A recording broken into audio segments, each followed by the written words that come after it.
everybody, it's Kyle coming to you from my car. I am on the way to you'll never guess where I'm on my way to. I know, it's weird. A swim meet.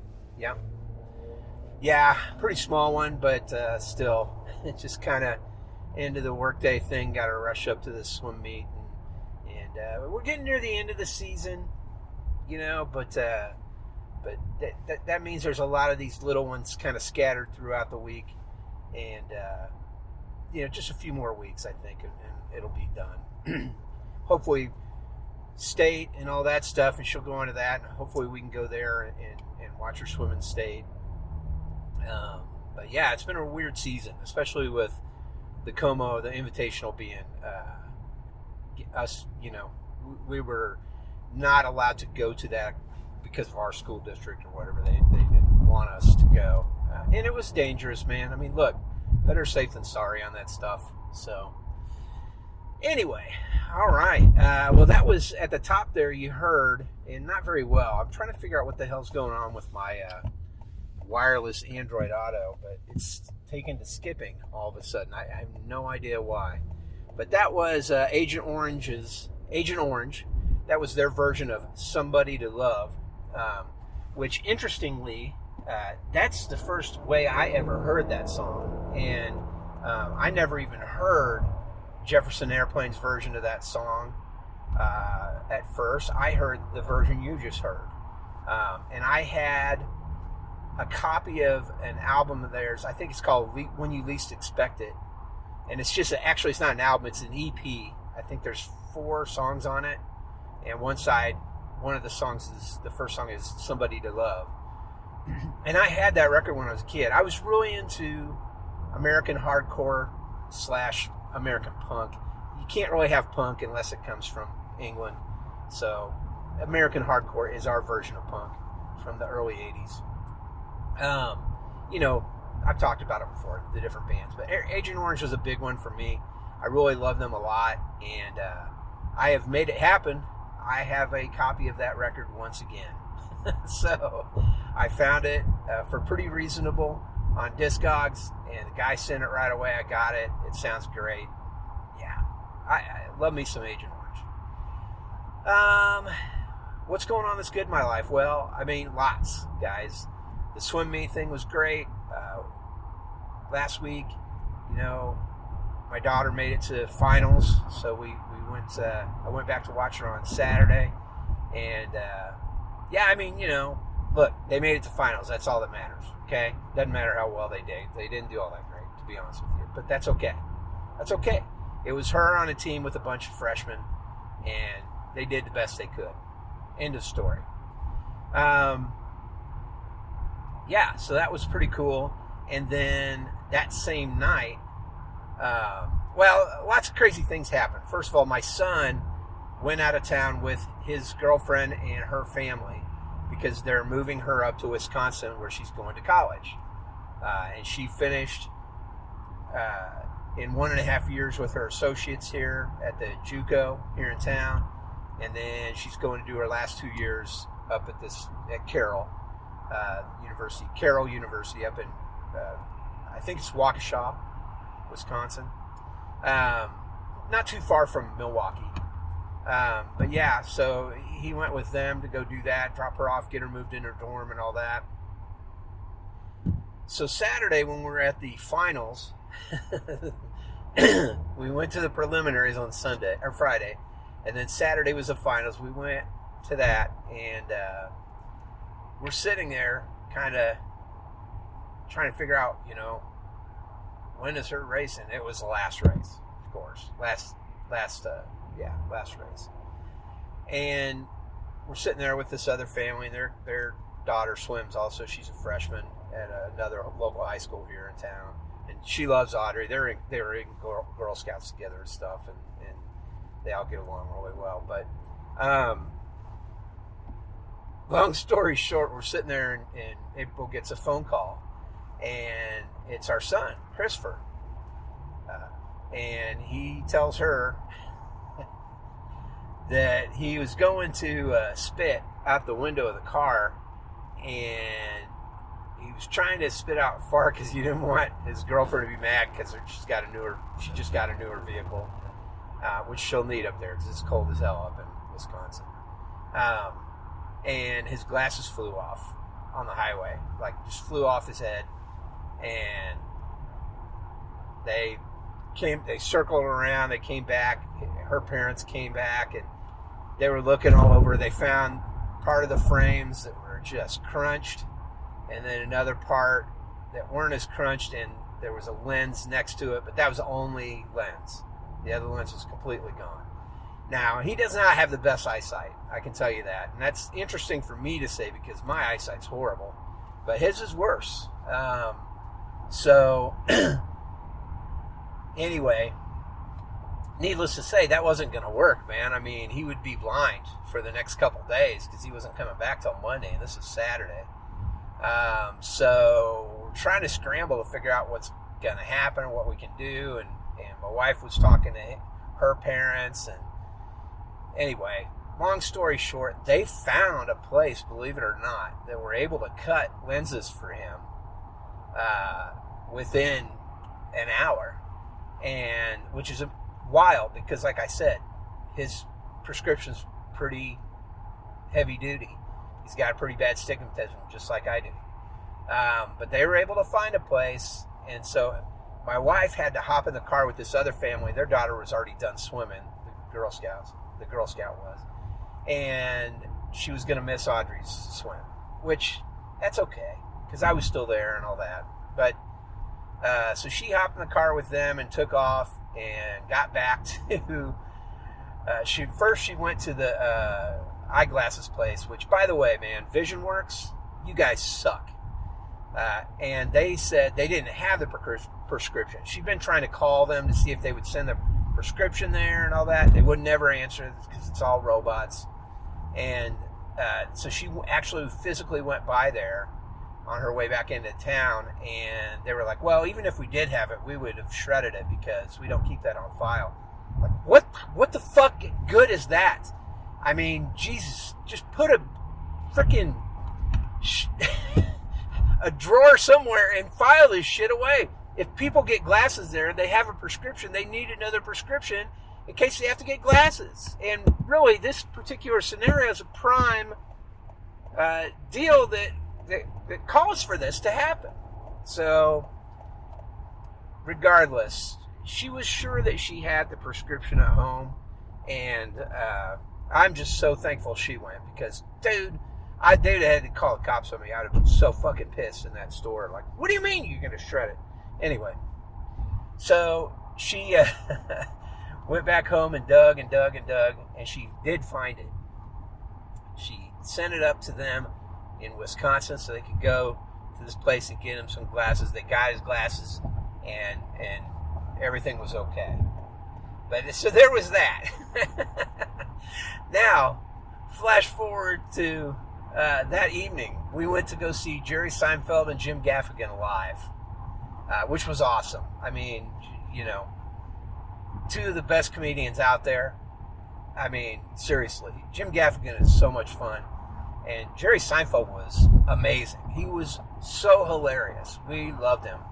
And it was a good time. I got a sweatshirt. I've got it on right now. It says Jerry and Jim's Pizzeria. It's pretty cool. It's got a slice of pizza talking on the phone or whatever. It's got the fake phone number there. This pizzeria they supposedly own in New York. Because they're both New Yorkers. They both grew up in the New York area. So, pretty cool. But, yeah, we had a great time, man. We really enjoyed it. We laughed our butts off. We had great seats. There'll be pictures in the notes here. But it was really fun. And, you know, we didn't really have a lot of other plans for the weekend. We knew that we were going to get up Monday because it was MLK Day and we both were off work. And we were going to go do some thrifting because a lot of places, you know, they had special sales. And a couple places we went, like, I know one of them was 50% off all clothes. And then 50% off these other white tags they had too. And then this other place we went, they had, you know, 50% off or 30% off something. I don't know. But anyway, so Sunday we just hung around the house. We didn't do a whole lot. We were pretty tired. we went and got some groceries and stuff, and we're really still pretty tired from the night before. And we did end up getting in the hot tub that night. It was really cold, man. I mean, I think the wind chill was below zero for sure.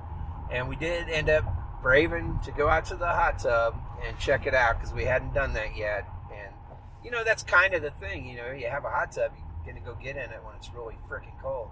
So that's what we did.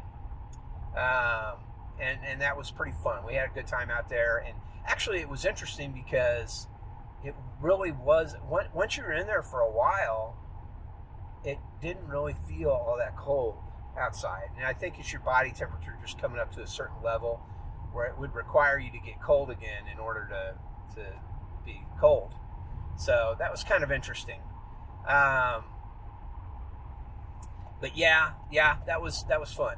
And then we went thrifting on Monday, Martin Luther King Day, in the morning, and we found some crazy stuff, man. I found a rare, very, very, very rare preview introduction DVD for It's Always Sunny in Philadelphia. And what this DVD was created for was to give to executives, corporate executives within FX, as well as TV show reviewers and stuff. It actually it has like the pilot, and then episode 2 and episode 3 of the show. And then it also had an electronic press kit on it. So it had some footage of, behind the scenes footage and some interviews and stuff like that. So I'm looking this stuff up while I'm picking through things. And there's only 2 of these DVDs for sale anywhere that I could find. And the cheapest one was $1,000. The more expensive one was like $1,100 something. Now, the way that kind of thing works is, yeah, that's great, that it's worth that much and all that, but you need a buyer, right?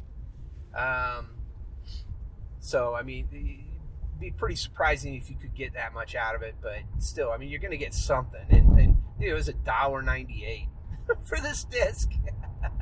And they just didn't know what they had, So I've got it up for sale. I've got it on an auction on eBay. I started it at $599, and we'll see where it goes. I didn't put a buy it now price because I'm like, hey man, the sky's the limit. Let people spend as much as they want on it, right? And it's in great condition. It's in like perfect condition. I mean, the case is a little scrapey. It's been around a while, man. It's 2005, I mean, people don't know that show's been around 20 years. But the disc is like barely any sort of marks on it, and it plays well. I checked it out. I put it in and played it. Did some screen captures from it to put on the listing, and it plays perfectly. So it's great, and we'll see. We'll see what happens. I also found a set of audio CDs, like an audiobook for a religious guy, and that thing sells for $200. So it's pretty crazy, man. We just kind of had that lucky scenario. I mean, I hate the word luck, actually, and you guys know that. But we did. We had a scenario where we were just very fortunate to be right there at the right place at the right time and found these things. And we did find a lot of clothes and shoes and stuff as well that are really nice. Some good winter coats, things like that. So that was pretty cool as well. But yeah, pretty slick. I mean, I still am having a tough time believing that I found that I found that disc that goes for $1,000. Again, we'll see what happens, but that's the general idea. And we found, like I said, we found some other things. We'll see what happens. You just never know. It's really hard to tell. It's hard to tell how that's all going to shake out, and we'll see. We'll see what comes of it. Regardless, I'm pretty sure I'll make my $2 back. And if I do, by chance, sell it for $600, I mean, still, that's insanity. I also found a Minecraft toy that was like $6, still brand new, sealed, and that thing goes for $40. It's just a trip, man. You got to have your eyes open. You got to know what's kind of rare and different looking, especially in media. You got to understand, okay, well, this isn't a normal DVD. This is not a DVD you're going to see very often type of thing. And I picked it up, I looked at the back, and I saw there was no barcode or anything. And I'm like, oh, shit, hold on. This is something different. And that's when I looked it up and figured out what it was. But, yeah, you just kind of have to have that eye for that stuff. So when it comes to media stuff, I'm always the person looking at that. My wife's really good with clothing and stuff like that. So she's able to look up those things and figure that stuff out better than me. So, let her do that, and I'll do the media and the board games and puzzles and all that stuff, because I'm pretty good with that stuff and recognizing the weirdness there. But yeah, that's it. I will come back after this swim meet because I'm getting ready to walk inside for this, and I'll talk a little bit about things that I'm into right now. I appreciate you guys listening. I'll be right back. All right, we're back. So what am I into right now? Well, let's see. Music. Man, I've been listening to a lot of Agent Orange, of course. That only makes sense with what I told you guys earlier. And, not a whole lot besides that. I can't think of anything else really that's sticking out. I've been, like I said, listening to a lot of Agent Orange.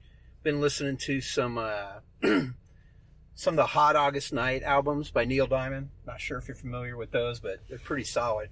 Basically, they're like a greatest hits for Neil Diamond, but it's all live. He would do these big tours that were this big show that was just a real giant deal, man. I mean, people loved those shows, and I grew up kind of listening to them. My mom was a really big Neil Diamond fan, and so listening to those again, it definitely brings back a lot of memories. So those are pretty cool. Movies, movies, or what am I watching? Nothing really is sticking out. Like, I can't think of anything specifically, but slowed down a little bit on the reseller videos on YouTube, and kind of settled that down at least, because that was out of control. But other than that, we're still watching Somebody Somewhere. We're almost done with that. That show's amazing. If you haven't watched that, you gotta watch that. It's on HBO. It's really pretty amazing. I highly, highly recommend it. And then what else? We watched The Beekeeper the other night. My wife wanted to watch it. I don't mind action films, and actually that one was actually pretty good. But I prefer to watch something else if I can. I'll watch an action film, but I prefer to not watch some of those big dumb ones because there's just not much substance to them. They're just kind of big dumb fun, which is okay, but I just don't want to do it all the time. I like to watch some things with some meat, some real meaning to them every once in a while. And so I was a little leery going into it. I actually ended up liking it quite a bit, but again, that doesn't happen all the time, and it just gets old too. It's always the guy you least expect, and then he used to be a secret agent that's so secret that other secret agents don't even know that organization exists, and all that stuff. It just gets old. That's all.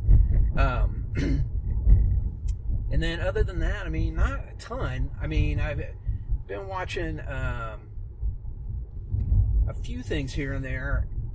I know I want to watch. I know there's a documentary series I want to watch on HBO too, and I keep forgetting to watch it. I cannot even remember the name of it. That's so sad. Mikey was telling me about it last night, and I gotta go watch it. He finished it last night. I cannot remember the name of it. I'll look it up and let you guys know. But I will tell you this: today, which it's Tuesday the 21st. Of January 2025. Today, Nosferatu came home to digital streaming. So you can actually watch Nosferatu in 4K at home now. I think it's like $25. I'm kind of holding out. I'm going to get whatever high-end 4K Blu-ray they got. That's more my style.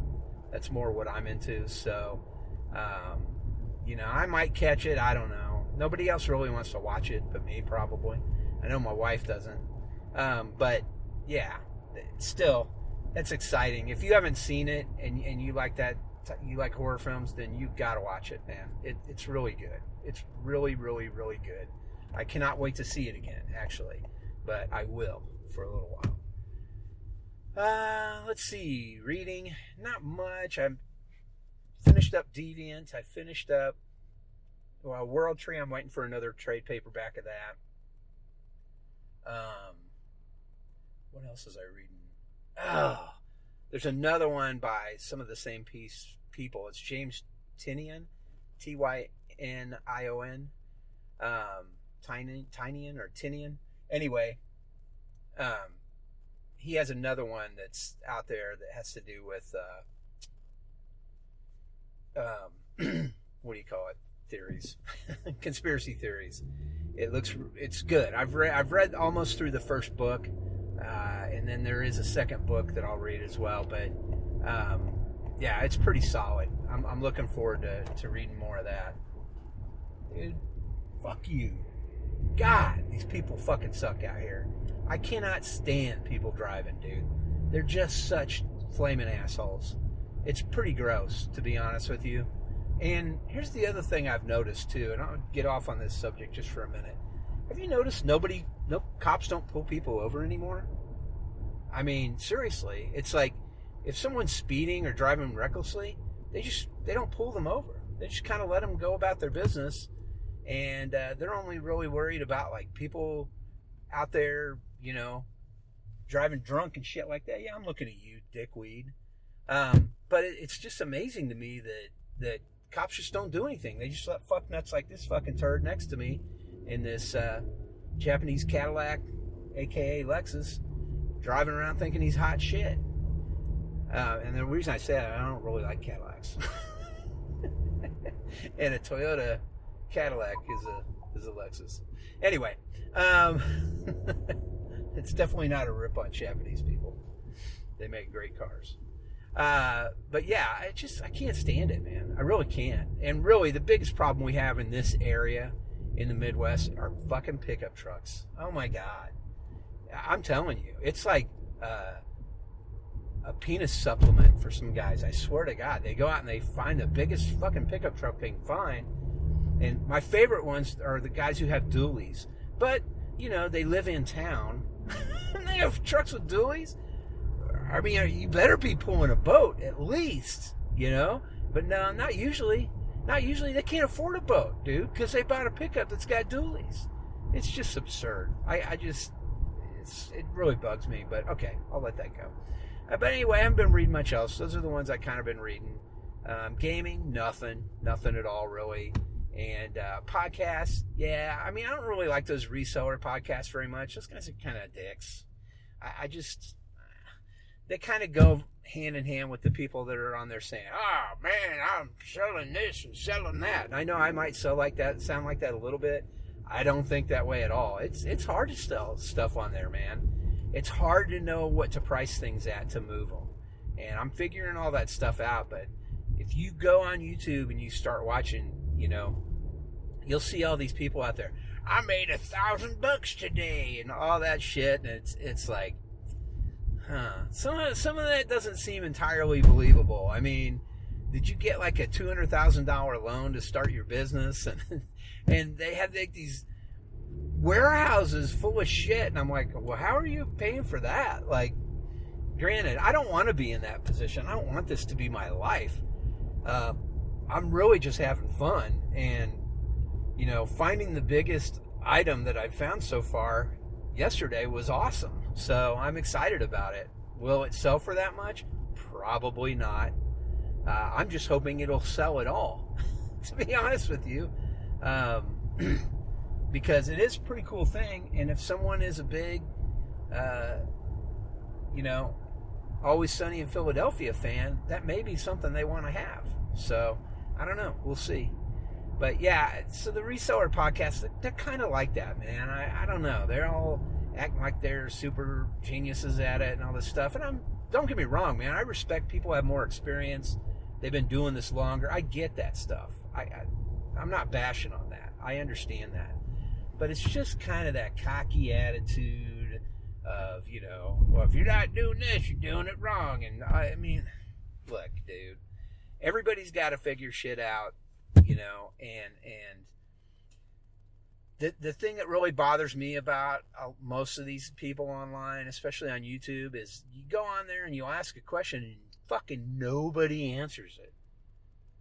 Nobody answers it. Like, my question would be this: how is it that these people are fully able to sell all these brand name board games and puzzles on Amazon? How are they freed up to do that? I don't get that, because every time I go to sell one on there, I'm restricted. And so how are they not restricted? Is it because they sell so much stuff? Or is it because they're buying?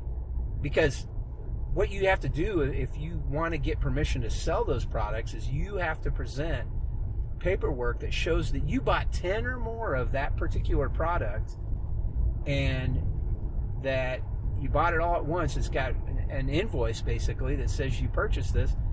So if that's what you have to do, are these guys just making up invoices and doing this?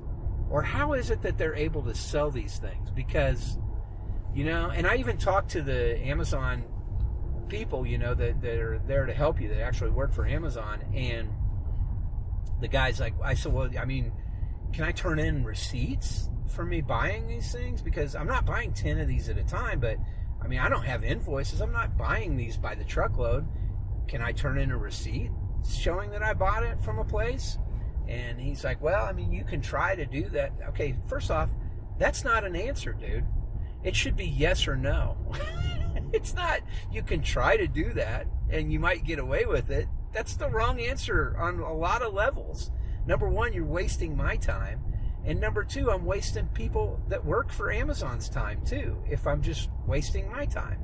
So the answer should be a clear cut, yeah, you can do that, or no, you can't do that. And I don't understand why it's somewhere in between. It shouldn't be gray. This should be black or white. But at the same time, I don't understand. I'd be curious to understand how it is that there are certain people, I'm not going to call them out by name, that I watch on YouTube and stuff. How is it they're able to sell all these, Hasbro board games and Mattel and stuff like that are locked down? I don't understand. So if anybody knows the answer to that, man, please let me know. I would appreciate it, because it seems pretty fucking sus to me. Just saying. It seemed pretty sus. But yeah, so that's why I'm not really listening to those. I'm still listening to the same podcast, man. I've been listening to a lot of Mr. Ballen's Medical Mysteries. I've been listening to, same old. A lot of the same stuff. The I Survived stuff, I really like that. Been catching up on a bunch of different ones like that. So, who knows? Something else will tickle my fancy soon. I'll have something different to tell you. But I appreciate you guys listening, man. That's really all I got. Swim meet went fine. Nothing super outrageous or outstanding. But, it is a little bitty swim meet, too. I mean, there's like 3 schools there. So, nothing real big. That's all I got, guys. Thanks for listening again. I'll put some links in here, especially with some Agent Orange you can go check out if you haven't really listened to them much. And I will catch you in a week or so. Take it easy. Do me a favor. Get off my lawn.